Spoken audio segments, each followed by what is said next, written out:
What a spiritual awakening means to me, I can only speak from my experience. For me, it started many years ago. And I've always had a very rich spiritual life, meaning I was never a person who just dragged myself through life identifying as my body. Yeah, I had my 3D years where I was mainly just here having fun, pleasing the flesh, right? But I always had that background voice that was always aware that I am not just this.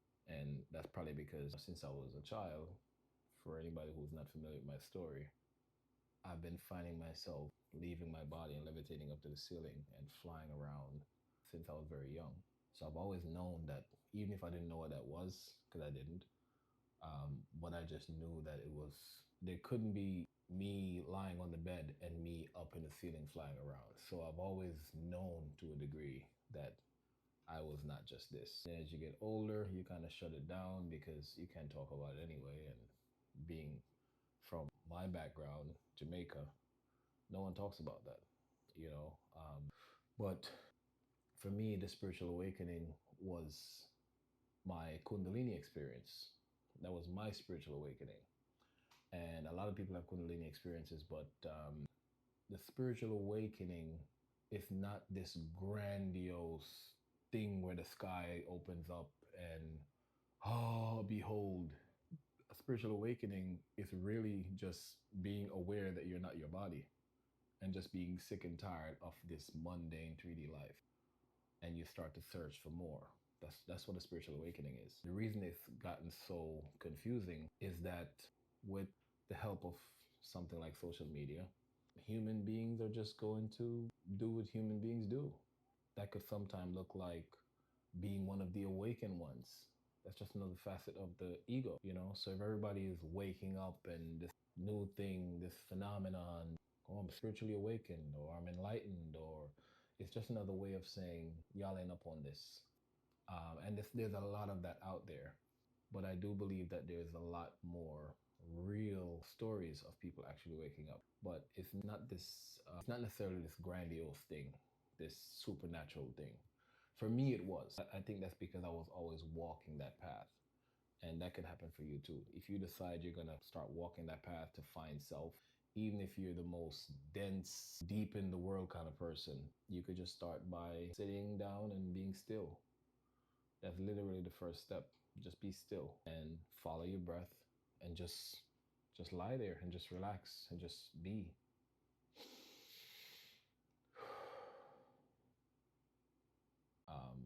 You could just start by sitting down and being still. That's literally the first step. Just be still and follow your breath and just lie there and just relax and just be.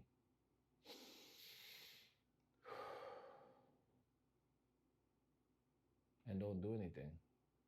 Don't even breathe, because breathing is going to happen anyway.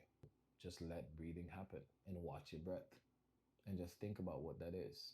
Breathing. Take everything you know out of your mind. Just be nothing. Just be. Just sit there and just be. If you sit there long enough, you will start to become aware of your essence. You'll feel the pulse in your hands. You'll feel your heartbeat. I had a trick that I used to do years ago. I would clog my ears, either with napkins or whatever. Use something that could block out all the sounds. You could use noise cancellation, earphones, or whatever. Just clog your ears. When you clog your ears, you block out all of the outside distraction. And what you'll do is you'll get so into yourself where you can actually hear yourself swallowing. You can feel your pulse. You can hear your heartbeat almost. And you can start there. And if you do that, it'll bring you so present, because what you'll do is you can hear and feel the aliveness of the body. You'll feel your body breathing without you trying, and you become aware of the body. And then it's a very tricky thing, because you could just, it's so easy to slip off back into the ego if you think too much about it. But it takes complete stillness where you're not thinking, you're doing nothing. You just sit there and be. And what's going to happen naturally is your thoughts are going to flow. But just if you let your thoughts flow, no more than sitting in your living room on your couch, and you can hear the bus passing by, you can hear a helicopter, or you can hear dogs barking, you can hear the gardener with the lawnmower outside, and you just let everything be, because you're not going to chase every dog down and tell it to stop barking, or listen to the barking, what kind of bark it is, what kind of dog it is. Or you're not going to follow the bus to see where it's going. You're not going to follow every thought. It's the same way. Just sit in your home and allow the happenings to happen outside, the same way you sit in your body and allow the thoughts to come by. And if you can manage to maintain that for a good 5 minutes, you can do it. If you want it bad enough, you can do it. Sit there for 5 minutes and just allow the thoughts to come in. There's going to be all kinds of thoughts that pops in. And what you're going to find is that a lot of these thoughts are not yours, because you're going to hear some crazy stuff go through there. It might be something that you picked up at 14, whatever. But the point is, any and every thought will pop in. Allow these thoughts to happen, allow them to happen. And at that point, you will have learned that there's so many things go through your mind every day. What are you putting your attention on? Because this is how a lot of us are creating our lives, whether we know it or not. I read a quote that stuck with me ever since. Everyone is self-made, but only the successful will admit it.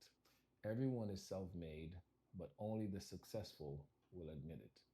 Successful meaning a good life, or riches, or wealth, because that's what we think of success here. Success could be anything. As long as you succeed in what you were trying to do, that's success. You can plot to hurt someone and it happened, and that was success.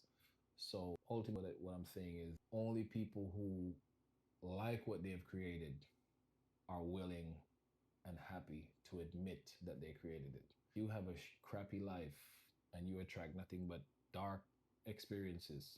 Most people, 99% of people, will not admit that they have some kind of doing in that. And I could look at anyone's life, especially people who are just stuck in a 3D and refuse to look at self. I don't argue with people anymore. I look at your life. All I need to see is, I could just look through your life and just pick on three things and just watch how those things are. And that could tell me everything about you as a person. And then I'll know where to place you. I love you unconditionally, but I will know where to place you, you know? Depending on how you bounce back from your stories, I know where to rank you or where to place you in my life, how much time I can give you on the phone. If I want to be on the phone with you, and I mean that with love, I have people in my life who, in an ideal world, they're supposed to be with me every day. We're supposed to wake up every morning and call one another in an ideal world. But I don't have that because they haven't done the work to live a clean, peaceful life, right? Because they follow every thought that pops in. Because remember, we all came here into this life following the follower. So we came in and we were taught the things that our parents and grandparents taught us, and we just came in to follow what they were following. And that's an old blueprint, an old template that the beings that were here first wrote down or gave us to follow. And they put these rules to keep that system going. As I talked about before, what is said in the Bible, honor your mother and father so that your days may be long. That's a threat. In other words, listen what the people who we've already successfully programmed.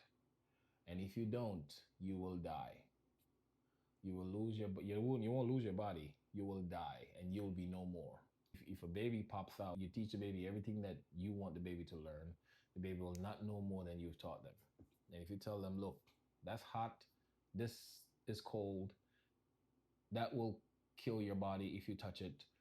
You teach these baby limitations, you instill fear into them, that's what they'll do. And everything you think of in this world to put you in fear. Since you came out of the womb, What's the first thing the doctors do when the baby comes out? They slap it. They slap it on the buttocks. Well, they say it's so it could cry, right? To clear out the vocal cords and to clear the throat or whatever. That's what they say. But they also say a lot of things about getting out of here, how they get out of here with rockets and go to the moon and stuff. They tell you all kinds of things. They also tell you this place is round and spinning on an axis.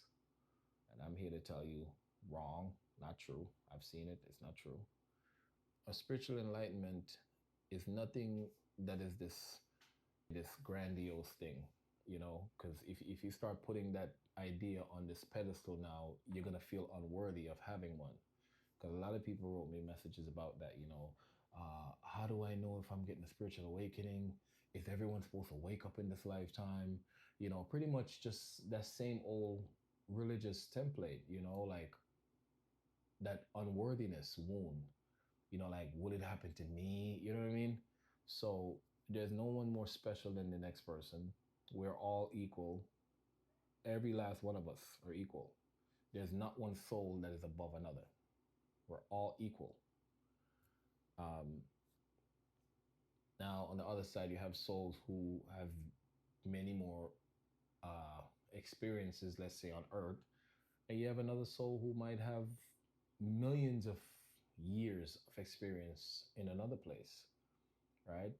And you, a soul who came to Earth 2,700 times, you just have a lot of experience on Earth, and you can trade that information with the other soul who went to different places. And this is what we use as, you know, for the lack of a better term, currency on the other side. Um, and this was not really from me. This is just something I learned from Darius J. Wright, I gotta say. He's the one I heard with that. But, you know, later you go and confirm a lot of things, but a lot of stuff about the other side, a lot of stuff that I learned about the other side came from Darius J. Wright. But you know, there's not one soul that ranks above another, above the next. We're all equal, and we all started out. Every soul started out at the same time. Um, but don't put this idea of a spiritual awakening on a pedestal where you can't reach it, because it can happen to any one of us. It is literally as simple as, can I have an OBE, or can I experience that state of bliss, or how can I experience God? How can I see more than just this waking up and having this mundane life? Show me, and ask your higher self to show you. And before you go to sleep, you can say this, you can ask for this. Because I don't believe in the word prayer, right? Prayer, not the old traditional getting on the knees and begging. That's not the prayer I'm talking about. You you can ask your higher self, show me what I need to know. Or I want to experience this spiritual awakening stuff. Show me who I am, or show me what I'm supposed to be doing here. Did I come here to wake up? What did I come here for? What is my purpose? Ask it these questions, and it'll give it to you according to your level of understanding, depending on where you are. Um, you know, consciously, depending on where you are, and how much you're willing and how much you're open to. And if I'm not saying you should just run and go try to have an OBE. That's scary for most people. That was very scary for me. But you can ask your higher self to show it to you in a dream, or it knows best how to give it to you, because your higher self knows you better than anyone. It knows your nervous system. It knows it knows that you can take. It knows what you fear. It knows all of your fear. It knows every single. It is you.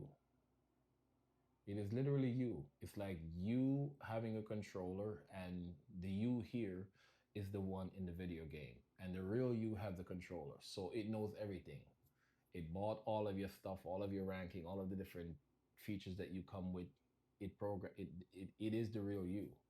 So you can ask it for help, right? And look at your higher self as a big brother or a big sister. and ask it for help. Ask it what you need to know. What do I need to learn in this lifetime? I'm sick of this thing. And that's usually when a spiritual awakening comes. When you are sick and tired of being sick and tired and you hit the wall. A lot of people who have been here forever, okay, you have some people who just been incarnated, reincarnated, reincarnated, reincarnating, and they just become these earthly souls. You ever heard of this? The earth, the earth, the human soul. That's not a real thing, right? But the human soul, what they're trying to say is people who have been coming back here for so long that this is just, you have some people who just love the system, and they like it here. They thrive in this world, and they like it here. This world rewards them for their efforts and all of their, the world rewards everybody, yes, but you have some people who don't go as hard in the physical, and they have a lot more than the people who do. I can tell you that I create spiritually, I create things like this, and I've always have. But now that I have so much more of my powers unlocked and unleashed to me, I create with purpose now.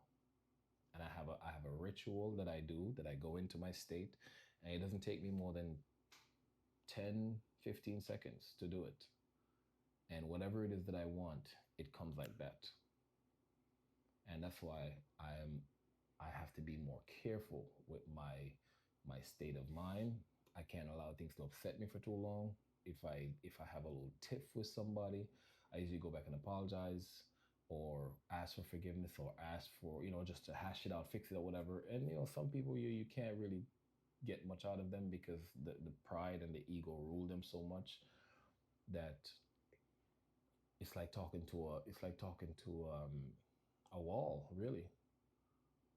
And that's the most heartbreaking thing to experience when you're enlightened, because you'll be looking at people, especially loved ones. You'll be looking at them, and you're trying so hard, and you're giving them this knowledge, and you're teaching them so many things that can help them, because you know that they could have a more wholesome life if they just do these things. And you would give them your soul. You would give them everything from your soul. You would give them all this stuff that because you know that you were like that too, and what you did to overcome it. And you're watching them ruining their lives, and you would give them this information, and they will say yes, and they'll yes you to death, and tomorrow they go back and do it again. And you're looking at them, and you're talking to them, and you just see this, I wouldn't say it's a deadness behind their eyes. You could just see this coding behind their eyes. You could just see the programming, that the minute you finish talking right now, after you walk away, they're gonna go right back to do what the programming told them to do. And those are people who don't try. Those are people who thrive in this world. They're happy with a new car. They're happy with a new haircut, or a hairstyle, or it's a new pair of shoes, or tax season, and now they go out and they eat all these stuff that they couldn't afford throughout the year, and they drink a bunch of liquor, and they're happy with that until it's finished, and they go right back to being a slave again. um, and they're happy doing that. I can't. I can't. And I've been at my lowest financially, and I've never felt more peace and more bliss than what I feel being spiritually enlightened. The hardest part of being spiritually enlightened in a world like this is that if you can't relate to most people, and you want to just take everything you know off and put it onto them and give them, like, look, this is true happiness, and that's the hardest part. But I'll catch you on the next video.